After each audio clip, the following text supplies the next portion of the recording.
The year Marco's family was on the brink of bankruptcy. My father used a political marriage as a bargaining chip and arranged for me to marry Marco. At the time, I didn't know that he already had a childhood sweetheart, an unspoken fiancée. Later, my father was dragged into a scandal, and his company fell into a financial crisis. Marco, however, brought his white-moonlight love back home and said he wanted to compensate her with a grand wedding. I didn't cry. I didn't make a scene. I simply packed my luggage in silence. Marco sneered. "Stop playing these pathetic hard-to-get tricks. Do you still think you're some spoiled heiress?" What he didn't know, I still had the divorce agreement he wrote when he was drunk. In 7 days, my father and I would be leaving the country. Chapter 1. The day my father was sent by the group to an overseas branch, Marco brought his recently divorced first love back. He came into my room and informed me flatly, "Next week, I'll have Camila move in. I owe her far too much. No matter what you think, you'll have to accept it." My father had just stepped down from his position as CEO due to a workplace sexual harassment scandal, and Marco couldn't even wait a single day. I looked up at him. His eyes were as cold as an ice cellar in the dead of winter. There wasn't a trace of warmth to be found. 3 years of marriage, and I had never once made it into his heart. I turned my face away in panic, hiding the pain in my eyes. All right. It didn't matter anyway. I was leaving soon. Who he brought home no longer concerned me. Marco seemed a little surprised. His lips moved slightly, but in the end, he said nothing. He had always been a man of few words with me. After he left, I opened the safe and pulled out a stack of documents from beneath the jewelry box. It was the divorce agreement Marco had written for me 3 years ago. His signature and fingerprint were clearly on it. As long as we went to the civil affairs office to complete the formalities, we would have nothing to do with each other ever again. Chapter 2. 3 years ago, at a business banquet, I fell for the strikingly handsome Marco at first sight. Less than 3 days later, his family sent word that they were interested in a political marriage. I thought it was destiny, until someone told me Camila was getting married. That night, Marco drank himself into a stupor. I made him some hangover soup and brought it to the study. He was slumped over the desk, his eyes bloodshot, murmuring softly, "Miranda." Warmth spread through my chest, and I hurried over to him, but he suddenly grabbed a glass from the desk and smashed it onto the floor, shards scattering everywhere. I froze in shock and stumbled back 2 steps. The usually gentle and refined Marco clenched his teeth and hissed, "Miranda, this is all your fault. If you hadn't set your sights on me, if you didn't have a CEO for a father, how could I have been forced to marry you? How could I have watched Camila marry someone else with my own eyes?"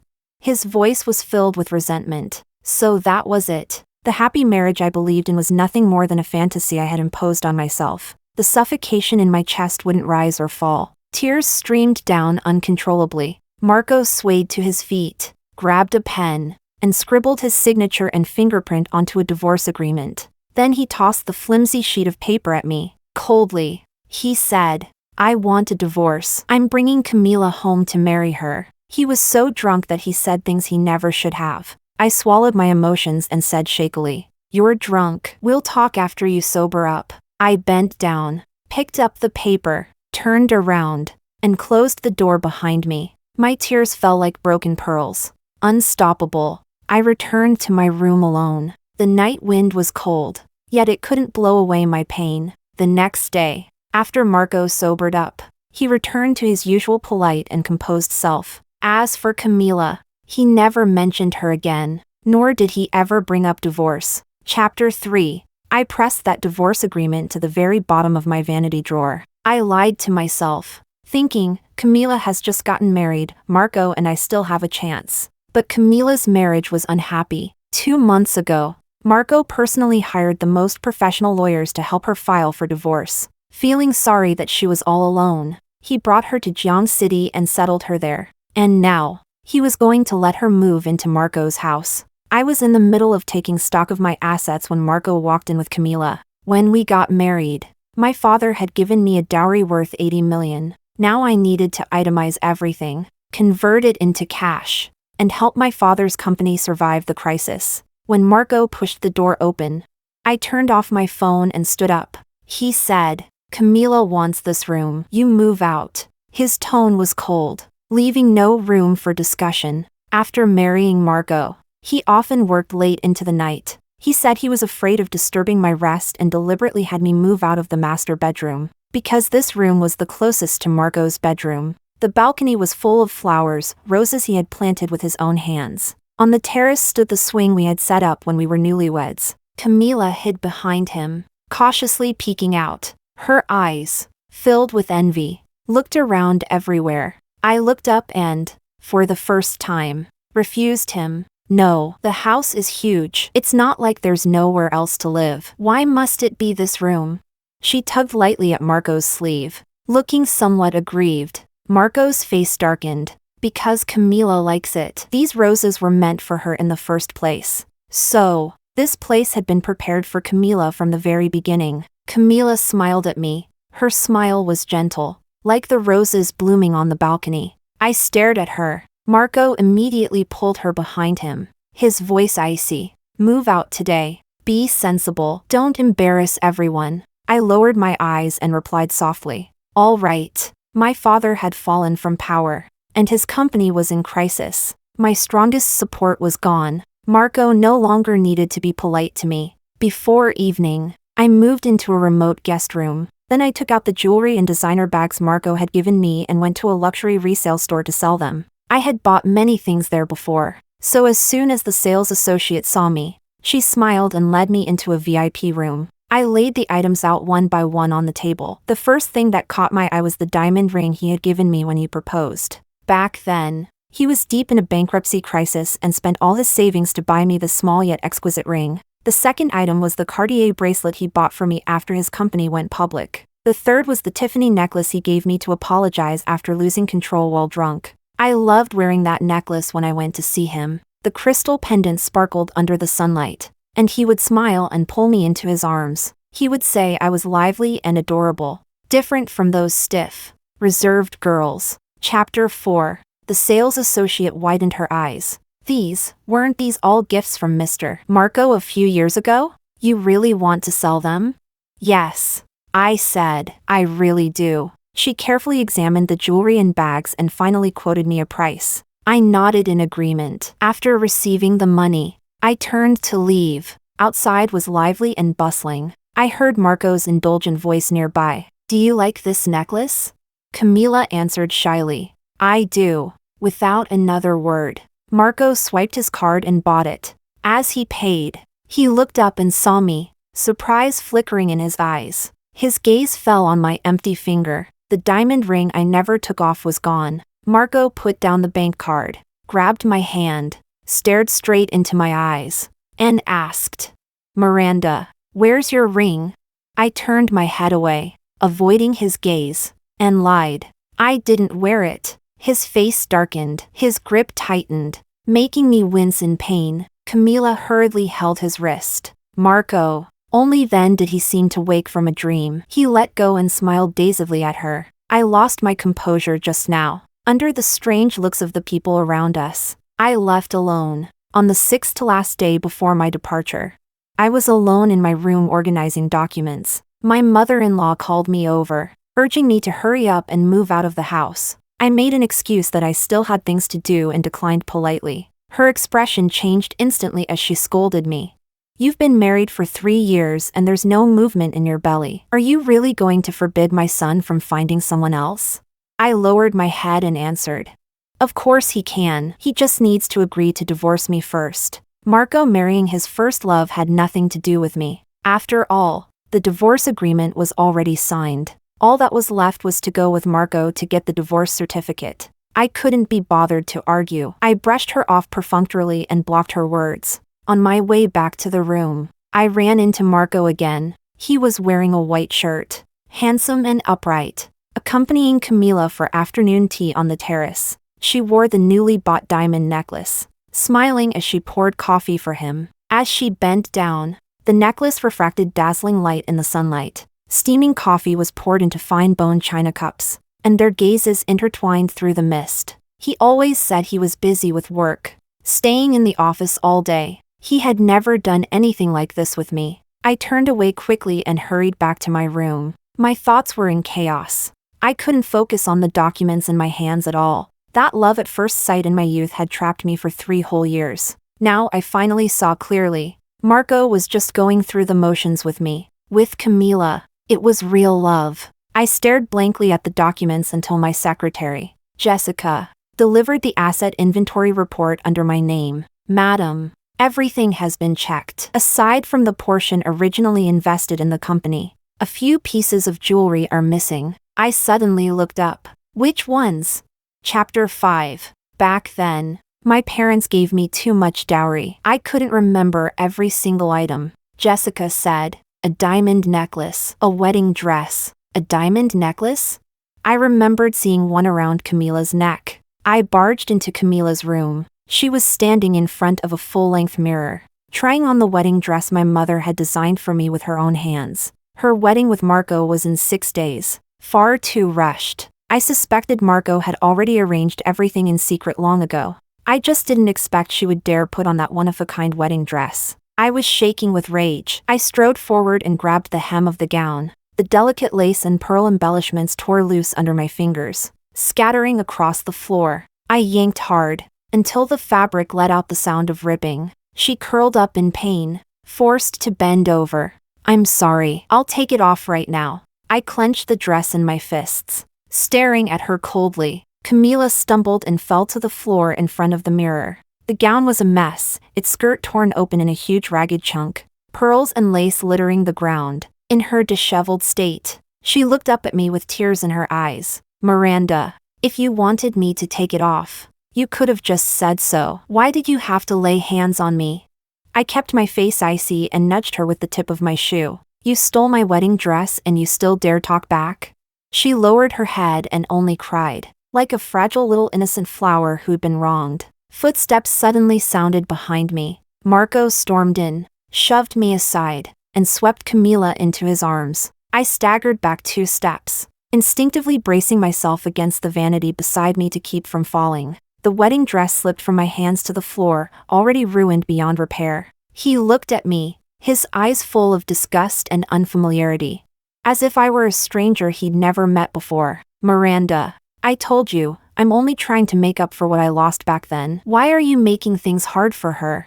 A ball of fire clogged my chest. I couldn't speak. After a long moment, I forced out one sentence. That dress was designed by my mother for me. His voice was ice cold. It's just a piece of clothing. What's the harm in lending it to her for a few days? You'd rather tear it apart than let someone borrow it? Do you still think you're some rich little heiress? Enough. Know your place. I stood there. It was the season of warm breezes and blossoms. Yet my whole body felt frozen. Marco always knew exactly where to stab. The dress couldn't be worn anymore. Camila leaned into Marco's arms. Frowning, she shot a disgusted glance at the ruined gown. He soothed her gently. Don't worry, I'll order a new one right away. I promise it'll be ready in time for the wedding. I bent down, picked up the torn gown, and left in silence. It felt like someone had gripped my chest tight, so painful I could barely breathe. Just endure a few more days. Once the paperwork was done, I would leave. I had already converted most of my dowry, jewelry and property, into cash and stored it away. Marco ignored me all day, until night came. He told me my father had been transferred to an overseas branch, leaving in 3 days, and my mother would go with him. Chapter 6. Marco stood by the doorway, backlit. His handsome face was hidden in shadow. Miranda, if you hadn't married me, you'd be a fallen heiress by now. I told you, Camila and I are just going through the motions, making up for the regret from back then. Your position as Mrs. Marco won't be shaken. I answered with silence. If it weren't for love at first sight back then, if my family had married into any of the other wealthy clans in Jiang City, I wouldn't have ended up here, swallowing humiliation like this. Seeing that I didn't speak, he pulled a diamond ring from his pocket and slammed it down onto the vanity. You lied to me. You sold it behind my back. He bit down hard on the word lied, clearly furious. I said flatly, I didn't want it anymore, so I sold it. What's the big deal? His brows knitted. My secretary said you've been selling off a lot of your dowry lately. He stared at me, gaze blazing. You don't wear jewelry. You don't show your face at events. What do you need all that money for?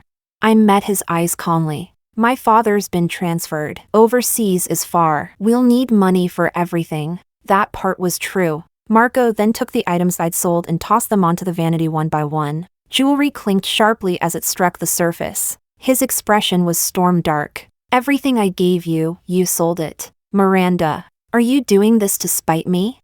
I lowered my head, straightened the necklace, and placed it back into the jewelry box. With a click, I shut the lid. Then I'd just bring them abroad and sell them there. He couldn't control me that far away. I said softly, no, I wasn't trying to spite him. The things he gave me, I'd stopped caring a long time ago. Marco let out a cold laugh. Camila is the woman I was meant to spend my life with. You don't have the right to be jealous of her. Numbly, I replied. I know. Then let's divorce. His true love was Camila. They were the perfect match. He'd said it too many times. I was tired of hearing it. Silence filled the room. I continued with what I was doing, folding the formal dresses one by one. Once I went abroad, I'd never have to wear clothes this extravagant again. Seeing how unusually quiet I was today, Marco softened his tone. Leave these things to the servants. I tugged at the corner of my mouth perfunctorily and answered. All right. There were only 2 days left until Marco and Camila's wedding. The villa was hung with festive decorations. There were even some outside my remote room. I could see them just by opening the window. On the red banners was Marco's handwriting. Hand in hand, we'll grow old together. May I win one true heart, and never be parted till our hair turns white. Chapter 7. When Marco and I got married 3 years ago, we didn't have any of this. I stared out the window. Camila appeared at the far end of the corridor. She looked especially happy today, eyes curved with delight. Steps light and quick as she walked toward me. The hem of her white wedding dress was like a soft, weightless cloud. She stopped in front of my door and said gently, Miranda, what kind of necklace do you think I should choose for the wedding? She was wearing the gown she had just tried on. Her hair wasn't styled yet, making her look like an innocent girl. I said, it's not your first wedding. Shouldn't you have experience? Why come ask me, of all people? Her expression stiffened. Her face turned pale in an instant. Her lips moved, but no words came out. Marco came around the corner of the hallway at some point, his gaze icy. Miranda, you're a woman too. Why do you have to use the past to hurt her? Camila wanted to improve your relationship, so she came to discuss it with you on purpose. She was clearly here to show off. But Marco couldn't see it. All he saw was her. I stood in the doorway, looking down at her from above. Wear whatever necklace you like. Fine, I've answered you. You can go now. Her eyes reddened. She stepped back 2 paces and leaned against Marco. Fragile and helpless. Marco frowned. Then he threatened me. Miranda, I can make it so your family's company never has a chance to recover. I looked at his face, bitterness spreading through my chest. My lips twitched stiffly, and I suddenly laughed until tears fell. Marco, you already signed the divorce agreement. He let out a cold laugh. If it weren't for the wedding being so close, I'd go with you right now and get the certificate. He was used to saying cruel things to me. Anything could come out of his mouth with ease. Leaning against the doorframe, I watched them walk away without a word.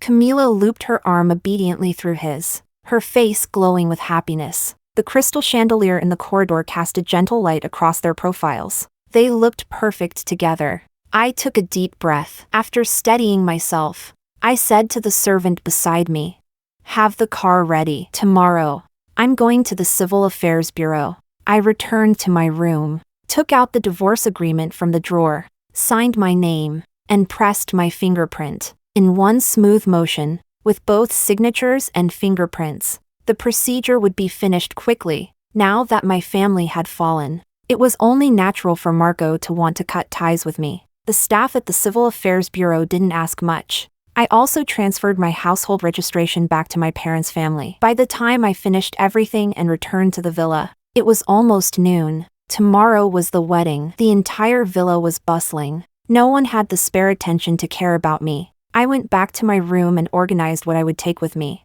I packed 2 suitcases, had someone send them out of the villa first, and then messaged my parents. A flight early tomorrow morning. The room had been clean spotless, as if no one had ever lived there. That evening, Marco's assistant brought me a formal dress. With her head lowered, she said, "Mr. Marco asked me to deliver this to you. Madam, the president personally chose the fabric 2 months ago. He said you can wear it tomorrow when you attend the wedding." The material was bespoke silk, gleaming softly under the warm yellow light. A servant in the room took the dress from her, yet she still didn't leave, lingering at the doorway. Chapter 8. "Mr. Marco asked me to pass on a message to you. Madam, he said everything he said yesterday was said in anger. He hopes you won't take it to heart." Words, once spoken, were like water already spilled. The wound in my chest still throbbed faintly. I fell silent for a moment,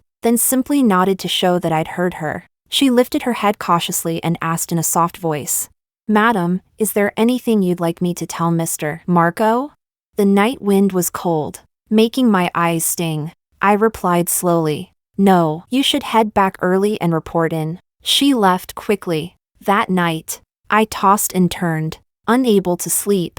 On the day of Marco's wedding, I got up very early. At dawn, I changed into a low-key, plain-colored dress, put on my sunglasses, and went out. The butler still recognized me and casually asked, "Where are you heading?" "The wedding will start in about an hour." Camila was about to become the lady of this house, and my divorce from Marco had long been a foregone conclusion. To make a distinction, he now addressed me by my full name. I just smiled. "To the airport. To pick up my parents." "No need to tell Marco." He nodded. "Understood." I got into the car and headed toward the airport. All the wedding guests were traveling in the opposite direction, toward the villa. I lowered the sun visor and stared blankly at my toes. 3 years ago, when I married Marco, we lived through a period of mutual courtesy and restraint. Back then, I was far too naive. I mistakenly believed that since Camila had already married someone else,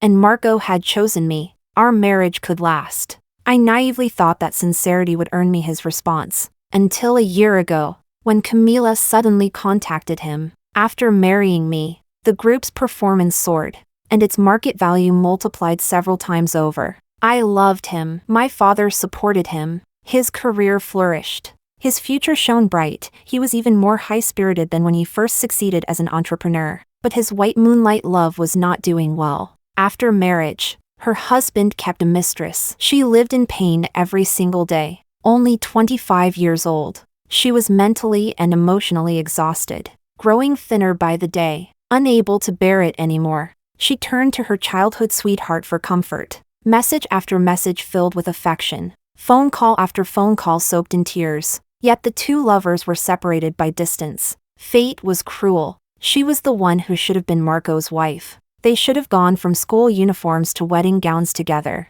Because Marco felt guilty toward her, resentment grew in his heart toward me. So from that moment on, he began supporting her in secret while distancing himself from me. I think now, by the time I finally understood everything, it was already too late. Chapter 9. An hour later, I boarded a flight overseas. My parents knew I had already divorced Marco. They only sighed, regretting that they had misjudged him back then and caused me to endure so much pain. I pressed my lips together, not daring to speak. It was my own foolishness. One mistake after another. After more than 10 hours of travel, we finally arrived at my parents' home abroad. I had originally worried that I wouldn't adapt to the new environment, but aside from getting sick for a few days due to jet lag, I gradually adjusted. Mom planted flowers and fruit trees in the yard. The climate here was mild. Everything grew well. Dad's position was marginal, and most of his previous savings had been frozen. Here, I lived easily, happily. I could eat fruits unavailable back home, see landscapes I'd never seen before. The sunlight and sea breeze here were refreshing and liberating, and I slowly fell in love with this life. Bit by bit, I forgot the past. All those moments spent with Marco blurred and faded. The rare tenderness, the fleeting joy, the long, lonely nights, the waiting that no one ever acknowledged. All of it drifted away with the wind, as if from another lifetime. After returning from the wedding of my father's friend's son, Mom held my hand and frowned slightly. "I noticed you were spacing out just now. Were you thinking about him again?" I paused, then answered honestly, I was thinking about how the steamed fish at the banquet was made. It tasted different from yours. She laughed softly. I'll have your dad ask tomorrow. I hugged her arm and rubbed against her coquettishly. Warmth and laughter filled the house. Chapter 10. Before the wedding began. Marco stood outside Miranda's door for a long time. He wanted to explain. This wedding was only meant to make up for the past he and Camila had lost in their youth. It was merely compensation for Camila. What he said about divorcing Miranda had been said in a moment of impulse. That had never been his true intention. He only wanted her to understand that. At this moment, she could only rely on him. He didn't know when it had started, but he had grown used to hurting her with sharp words. Now, Marco was filled with regret. Regret for the cruel things he had said. Regret for stabbing her heart again and again. There was no movement inside the room, so he asked the butler, "Where is Madam?" The butler thought he was asking about Camila and replied, "Madam is getting her makeup done," Marco said. "All right." Yesterday, Marco had someone deliver a formal dress to Miranda. He had commissioned it 2 months ago. Whenever he saw something delicate and beautiful, he always thought of buying it for her. The pale pink color suited her perfectly. He imagined her wearing that dress, and the corners of his lips lifted unconsciously. But even when the wedding was about to begin, he still hadn't seen Miranda. His eyelid twitched. He asked again, "Where is Madam?" The butler lowered his head, his voice trembling. "Madam went to the airport early this morning to see the chairman off. It was time for the wedding." Marco ignored Camila behind him and rushed into the villa's guest room. Pushing the door open, the room was so neat it made his heart panic. As if no one had ever lived there. Only the pale pink dress lay there quietly, untouched. Marco's heart plunged into an abyss. A tearing pain spread through his chest. She was really leaving him. Marco sprinted to the garage, jumped into a sports car, and shot out of the gate under the stunned gazes of the guests. Camila stumbled after him, the hem of her wedding dress dragging on the ground, tears blurring her makeup. "Marco, please don't go." He was the groom, the protagonist of this wedding. How could the protagonist be absent from his own wedding? Especially when this was the wedding he had longed for so many years. So she could only watch helplessly as the car disappeared from sight. Her body collapsed onto the steps, separated by thousands of miles overseas. She might never see him again. She covered her face with both hands as tears slipped through her fingers. The sound of her broken sobbing pierced the heart. Everyone was stunned. The assistant rushed over in a panic. "Mr. Marco, what happened?" He couldn't say a word. Behind them, above the villa, fireworks that had been prepared a day in advance exploded across the blue sky. This should have been the happiest moment of his life. But Miranda was gone. His mind went blank, and only then did he finally understand. Camila was nothing more than an obsession he couldn't let go of from his youth. He had always believed he married Miranda only because of family pressure. That he should hate her. That he should distance himself from her. That he should make it up to Camila. Living together day after day. He never dared admit it. He had long since fallen deeply in love with Miranda. At this very moment, Marco finally understood. Without Miranda, his life would lose all its color. Chapter 11. I thought I would stay abroad for a long time. But 2 years later, my father was reinstated as vice president of the group, and the internal crisis had already been resolved. He also won the sexual harassment lawsuit. The so-called scandal surrounding him vanished overnight. Those who helped my father find evidence weren't only my uncle. Marco was involved as well. When Marco was mentioned, my father's expression remained calm. He didn't even frown. To Marco, my father was both his former father-in-law and the benefactor who had helped him in his darkest hour. That he cared about my father's situation seemed, in a way, only natural. In spring, I returned to the country with my parents. The original villa had long been auctioned off, and my father moved us into a villa in the suburbs. The day Marco came to visit, a fine drizzle hung in the sky. He stood at the gate holding a black umbrella. Between us, the rain wove a thin curtain, like a veil of gauze. I remembered the first time I saw him, standing out among the crowd, exceptional in presence, half hidden, half revealed, like a precious treasure. Time had passed. He had grown much thinner. The sharp edge he once had was gone. Now he was like deep water, quiet, unreadable. Seeing him again, My heartbeat was steady and calm. I stood under the eaves, hands in my pockets, lowered my head and asked, "What brings you here, Mr. Marco?" His voice was hoarse. "Miranda." The divorce was said in a moment of impulse. "I was just angry that you sold all the gifts I gave you." Chapter 12. I looked at him and spoke slowly. "Marco, you've said words like that twice. The first time, I deceived myself and hid the divorce agreement away. The second time, I gathered the courage to divorce you." His brows knitted tightly. Confusion flickered in his eyes, as if the memory were dissolving in his mind. After all, he had been drunk then, and that incident had already been 2 years ago. I said calmly, "When you were drunk, you said it was all because of me that Camila married someone else. The divorce agreement was written by you at that time. 2 years ago, I took that agreement and finalized the divorce with you. Now we are complete strangers. If you're here to talk business with my father, I can pass along the message for you." His face turned deathly pale. His lips trembled as he forced out a few words, barely audible. "Miranda, I came specifically to see you. In that case,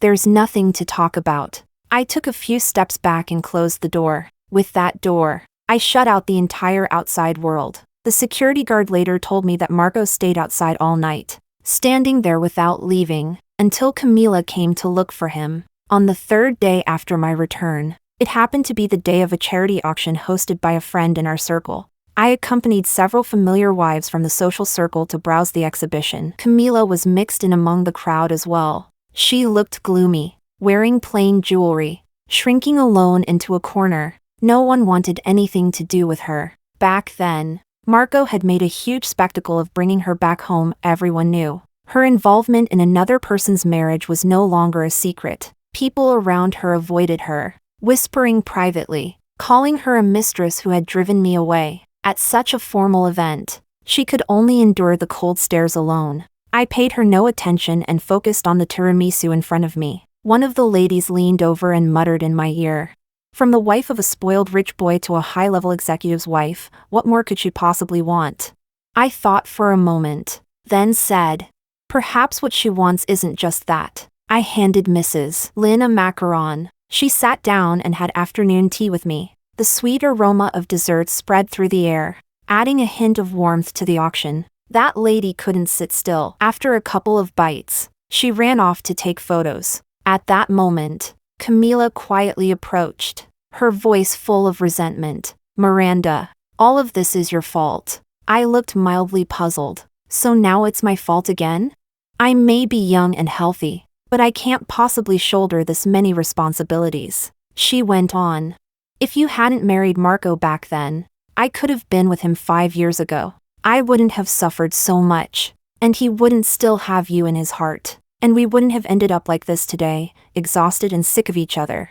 I pressed my temple, a dull ache throbbing there. Chapter 13. Why don't you blame him instead? That question left her speechless. I continued calmly. When Marco's family business was collapsing, even if he hadn't married me, he would have chosen someone else. He became the group CEO at 27. That position is something countless people can't reach even after a lifetime of struggle. Top graduates from his own class are still working under him. If he had truly wanted to marry you, no one could have stopped him. He just couldn't let go of power and status. You should be grateful that the person he married was someone as easygoing as me. If it had been anyone else, the moment you sent him that first message, your affair would have been exposed to everyone. In truth, when Marco helped her escape that unhappy marriage, I had once felt relieved for her, happy that she had finally been freed from her suffering. But little by little, I lost any fondness for her, because she was just like the old me, too naive. After finishing those words, I set down my dessert and prepared to leave. Her eyes reddened. She stood alone beside the flower beds, tears falling endlessly. I had a very pleasant time. That evening, when I got home, my mother told me that several people had asked friends to inquire about my marriage prospects. I said, "I don't want to remarry. I'd already been through it once. There was nothing good about marriage, only endless complications. Managing the household, supporting a husband's career, thinking about having children. And if you misjudged the person, you'd only suffer even more. Being alone was easier." freer. My mother respected my decision and turned down all the introductions. At home, I helped my mother with daily life, and occasionally went out with friends. Life was comfortable and unhurried. Marco kept sending me things, sometimes limited edition luxury items, sometimes long handwritten letters. I returned everything, untouched. One ordinary evening, Camila suddenly came to see me. She had grown much thinner, looking utterly worn down. It was chilly outside, but I still let her in. With tear-filled eyes, she apologized.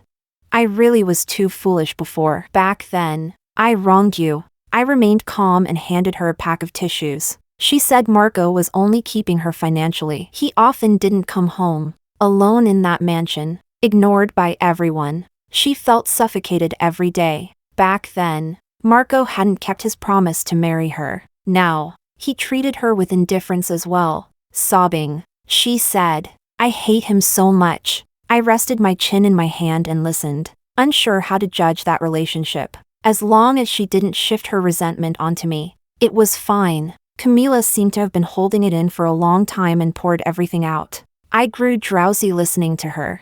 At last, she asked cautiously, "Can you forgive me? I fought you for a man back then. I stole your husband and made you suffer.